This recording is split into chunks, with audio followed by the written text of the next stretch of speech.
CI 76, which regulates this, Section 6, says that the Inspector General of Police is the head of the service, subject to the provisions of Article 202 of the Constitution, and to the control and direction of the Council, is responsible for operational control and administration of the service.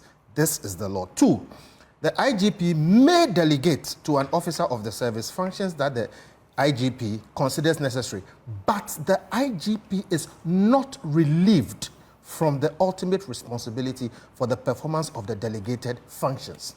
Okay? And then Section 4 says that the Deputy IGP shall supervise, control, monitor, and provide day-to-day management of all schedules and command, and shall report to the Inspector General. 4 does not give the Deputy IGP operational roles. It gives him 2 things to do: administrative roles and supervisory roles, reporting to the IGP.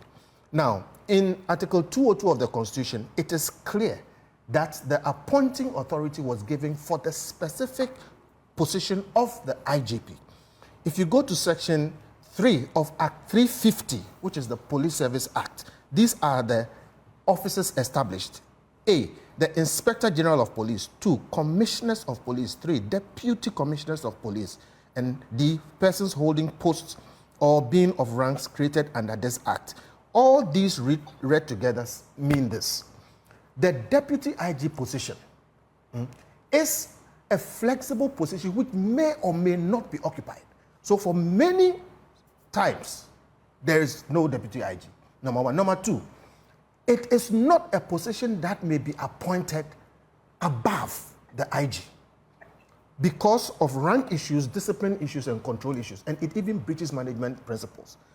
If you have an IG, the Police Council and Police Management Board may appoint a Deputy IG to assist the IG. Not the President? Not the President. The Really? President, in the Constitution, the President is the appointing authority for every officer.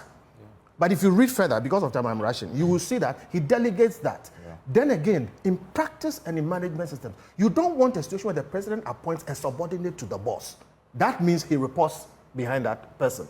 Then most importantly, all the laws read together mean, even if you have a Deputy IG, definitely the President may not assign him a duty, such as go and do operations or go and do this. Indeed, the law specifically says that if there's going to be a Deputy IG, he shall only do administrative work and report to the IG.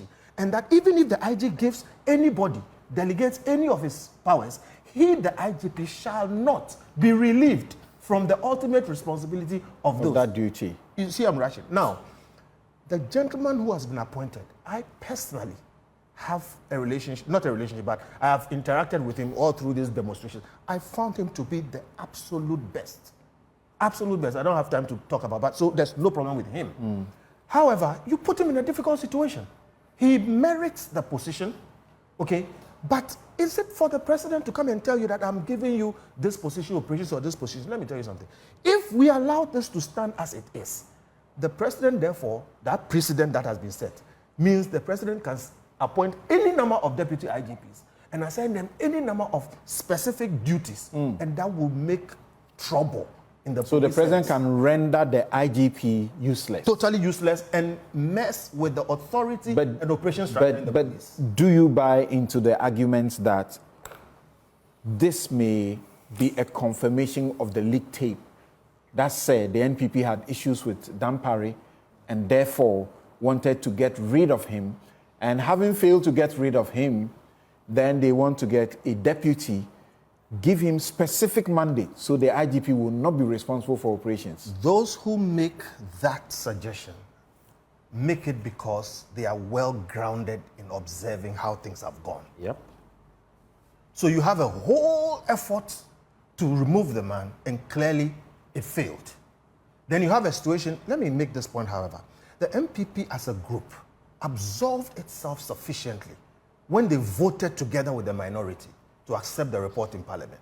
So I sat here and said, that shows that you don't have a problem, the MPP doesn't have a problem and may not be wanting to. But you have a situation now where clearly operatives within the same government have gone to do something which is clearly not permitted within the law. So it brings back that situation. Look, everybody knows where I stand.